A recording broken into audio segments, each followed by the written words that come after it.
Hello, magandang umaga, magandang hapon at magandang gabi po sa inyong lahat sa iba't ibang panig ng mundo. Once again, ako po si Doc Mark. At kung nakikita nyo po, yan, nasan kaya ako ngayon, no? Ito. Medyo familiar ba yung statue, no? O yung kamay na yan? Yan.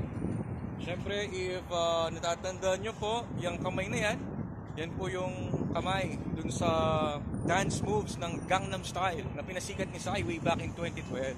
Okay. Kasi yung tinatawag na Gangnam Statue. Okay?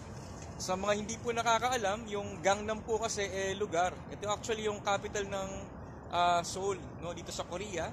At sumikat siya kasi ginamit siya na title ng kanta ni Psy way back in 2012. Okay? At ano bang ibig sabihin ng Gangnam? Ang ibig sabihin ng Gangnam, ito kasi yung pinaka-social, no? Pinaka-high class at pinaka-standard na lugar dito sa Seoul, Korea. Kaya ang ibig sabihin, pag sinabing Gangnam Style, dekalibre, high class, social, posh, yung lugar na yan. Okay? So, ayan.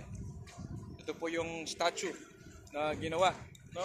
In commemoration of the song Gangnam Style na pinasikat ni Psy noong 2012.